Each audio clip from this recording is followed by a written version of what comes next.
is still one of the very important research on that. So I'll give now the floor to Roumen Avramov, please, and we'll follow up the 20 minutes, more or less, speeches.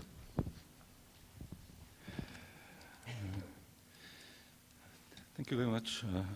And let me start by observing that in my country, you will not come across an official academic or commemorative event titled Bulgaria and the Holocaust or the Final Solution in Bulgaria, as it is the case of this conference and of the panel so rightly dedicated to Frederick Cherry. This presentation, based on archival evidence, aims at reconciling them by putting the facts in the perspective of a coherent, although bifurcating, truncated trajectory.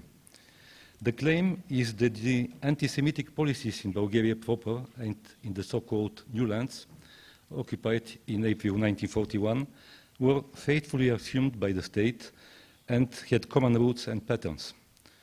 Their foundation led down from January 1941 to February 1942, initially considered the civic and economic exclusion of the Jews with myriad of regulations whose three pillars were the law for the protection of the nation, the one-time wealth taxation, and the special chapter of the law against speculation. But whereas enacted before the Wannsee Conference, and partly even before Bulgaria joined the Axis, those instruments set precedents and principles allowing for the hardening of the policies. Starting from May 1942, the Bulgarian government embraced objectives and measures compatible with or leading to the final solution. They affected all the dimensions of the state anti-Semitism on the whole territory under Bulgarian control. Legal provisions codified the citizenships in the new lands, unconstitutionally entrusted the government with the solution of the Jewish question, and devised the meticulous ordinance from August 29. A new institutional setting established the Commissariat for Jewish Affairs, financed by the Jewish communities and directed by the virulent anti-Semite and Germanophile Alexander Belev. Wearing the yellow badge became mandatory, and the economic suffocation of the Jews was completed by further squeeze of their activities and exhaustive Bulgarization of their capitals through auctions or nationalizations. On those grounds, in July-October, Belev shaped out a German-style strategic master plan about the radical solution of the Jewish question. The idea was to cut the economic bonds of the Jews with the country, which, however, in 4 to 5 years would compel the state to sustain them.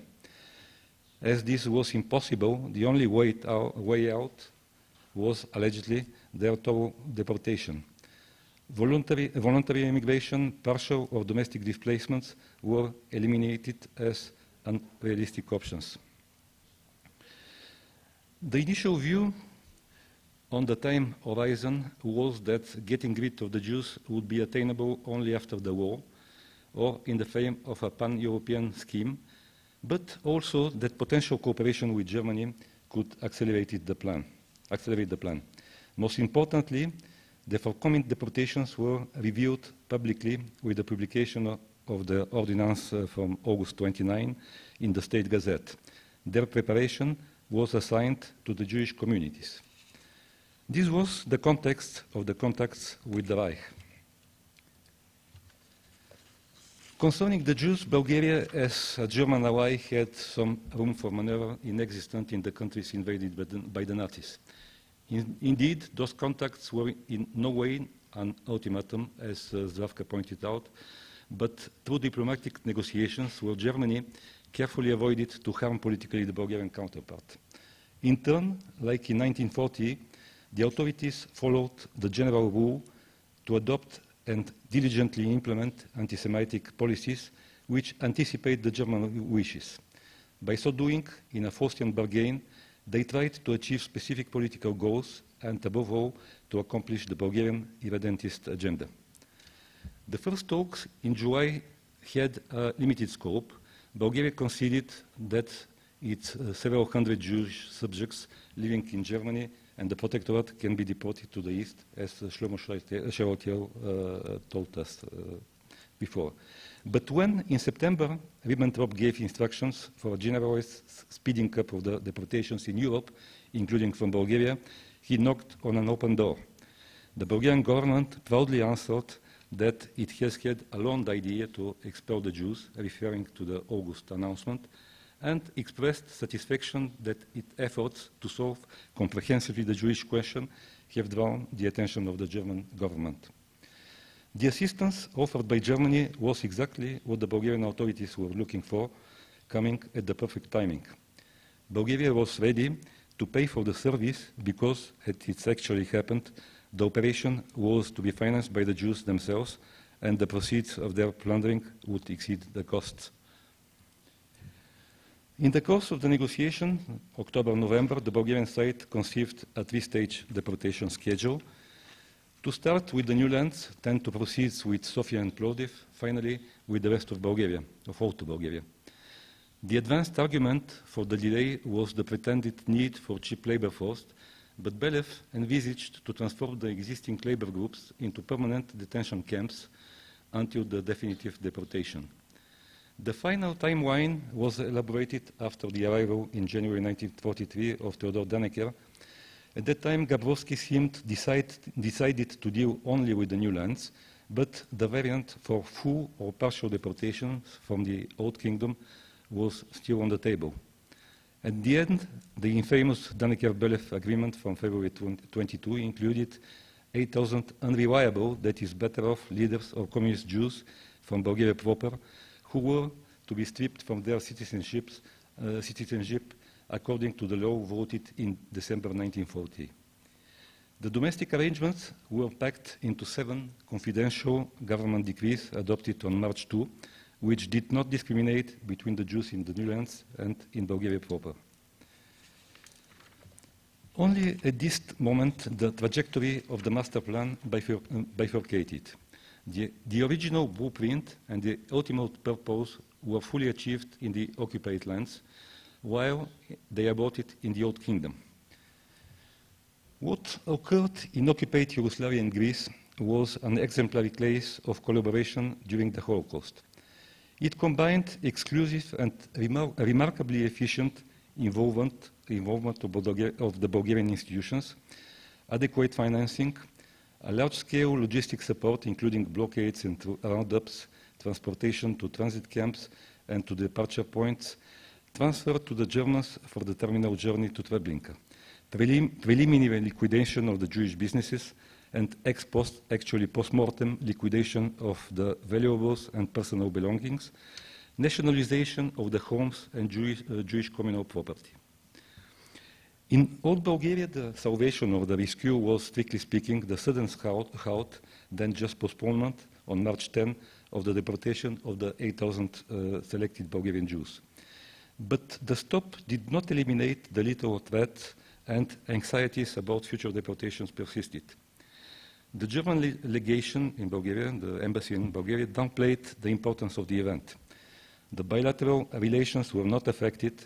The not ideological but eminently economic variety of Bulgarian anti-Semitism was accepted as a fact of life.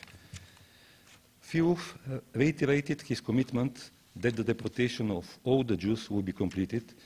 Bulgaria was even prized as a poster child, tackling much better the Jewish question than Italy and Hungary. The plan derailed but was not abandoned. It was partly reactivated in May when the Jews were expelled from Sofia and divested according to procedures applied in the new lands. Belev and his team stayed until the death of Boris, the King Boris. The profile of the new commissioner, the prosecutor Stomaniakov, symbolized that anti-Semitism was put on an equal footing with anti-communism. Dannekir's mission was not terminated until the autumn, and the commissariat continued its routine operations and the ratio system remained in place. Ultimately, the plan faded out due to domestic and international developments and also to the institutional dislocation of the commissariat after the January 44 bombings of Sofia. The bifurcation of the real-life events gave its imprint to the cleavage of the post-war memories and interpretations. The dichotomic fate of the Jews under Bulgarian rule was embedded, as brilliantly outlined in the recent book by Nadezh Vagaru, into two secluded and asymmetrical narratives about the salvation and the dark side, that is the large-scale anti-Semitic policies put in place and the deportations from the new lands. The dissociation of those narratives tend to erase the Bulgarian trace in the Holocaust by focusing exclusively on the glorifying story of the survival, while marginalizing, self-absolving, and externalizing the responsibility for the deportations. Regarding the salvation, memory wars rage continuously over the appropriation of its moral capital and its use for legitimation and of political regimes.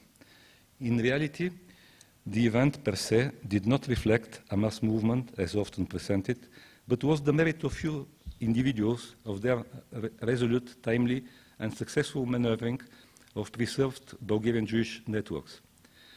The towering figures, Peshev, Mushanov, Steinov, and some members of the Orthodox Church, were those who gave the decisive impulse by putting the king in an uncomfortable political situation. Boris decided to avoid the imminent risk and to minimize the reputational impact, but his was a defensive, not at all a proactive role in those events. In what concerns the surrounding general public, it consisted at large of not a few empathic people, of lots of profiteers, and mostly of indifferent bystanders. The direct negation of the Bulgarian responsibility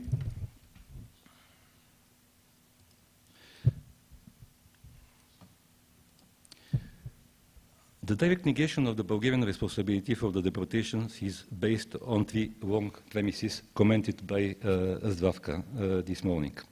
Here, some overlapping is unavoidable. We did not coordinate our presentations.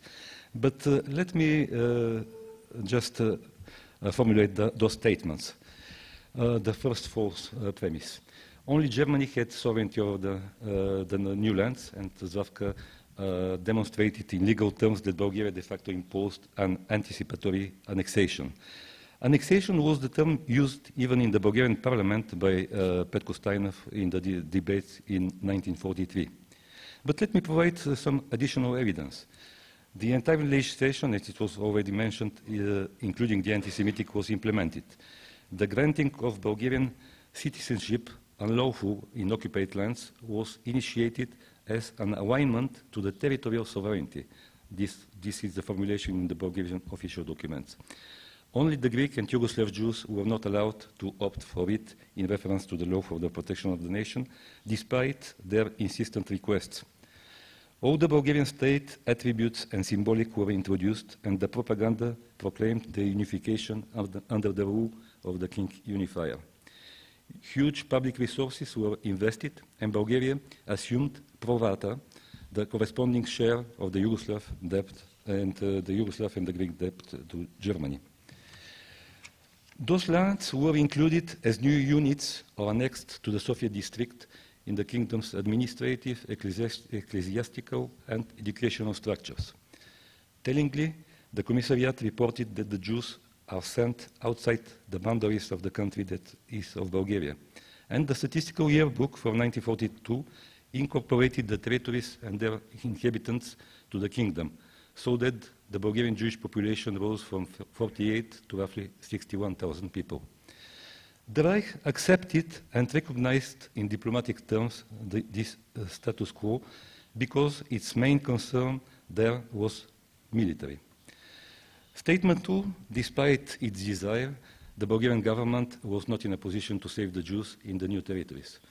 The underlying assumption is that the decision to deport was the diktat of the Reich. As a matter of fact, from the very beginning, the Bulgarian government excluded any protection of the Jews from the new lands. Counterfactual exercises are risky. I agree with Zdravka in this point. However, without being approved, precedents outline a panoply of alternative decisions. Italy did not deport the Jews from occupied Greece and Albania. Bulgaria itself had a selective approach. It left Jews from neutral and allied countries of Jewish medical personnel in Macedonia. The government was perfectly aware of hesitations in the attitudes to deportation across Europe, even in Romania. Generally speaking, reluctance to deport did not induce breakdowns of strategic alliances with the Reich. The hypothesis that this could have been considered a casus belli and provoke a German invasion of Bulgaria is exaggerated. Bulgaria was not unique. Other German allies too, like Italy and Hungary, until their occupation, Finland or Romania in the boundaries of its old kingdom did not deport their Jewish citizens. And statement 3, the fate of the deported Jews was unclear. But the Bulgarian government ignored the explicit warnings. It is well known that Philo's diary records the declaration by the Swiss minister in Sofia that deportations meant death. The famous Peshev's letter warns about possible accusations for mass murdering. In Parliament, Musharraf Steinhoff outspokenly pointed out the unlawful character of the deportations. And the Allies had already publicly condemned the ongoing extermination of the Jews in Europe in December 1942. Bulgarian society today is neither prepared nor willing to acknowledge a link with the Holocaust. The great majority of the public opinion, the academic community, except for a few historians, all represented in this conference, and the political establishment refused to associate Bulgaria with the final solution. Until recently, the most notorious official rejection of responsibility was the parliamentary declaration from March 2013, quoted by Zdravka. But this year's commemoration of the 80th anniversary went well beyond. The official position, coordinated by the President's office, coined the absurd claim that the salvation should be attributed to the state, supposed to having premeditated long in advance and carried out a grand plan to save the Bulgarian Jews. Mutism was absurd concerning the deportations, and the President paid a provocative tribute to the King, thus implicating the celebration in his policy, the celebrations in his policies vis-à-vis Northern Macedonia. By highlighting exclusively the salvation and the benevolent acts, the dominant public discourse plays down the harsh anti-Semitic historic reality and eclipses the deliberate cooperation in the Holocaust. As a whole, this position constitutes open state negationism and denialism. Oddly enough, Bulgaria is the working definition of Holocaust denial and distortion of the International Holocaust Remembrance Alliance, to which it is full member since 2018. In a broader perspective, the widespread incomplete narrative acquires the status of a foundational myth with nationalistic connotations. By building the uncritical image of an intrinsically immaculate and innocent Bulgarian state of people, it becomes an ingredient of the mounting jingoistic rhetoric. Nowadays, Bulgaria seems far away from a sincere apology. A wording similar to the 1995 Jacques Chirac's solemn declaration on behalf of the French Republic would be particularly appropriate. Such act would not deny, but only dignify, the remarkable episode which has entered the national collective memory as the salvation of the Bulgarian Jews.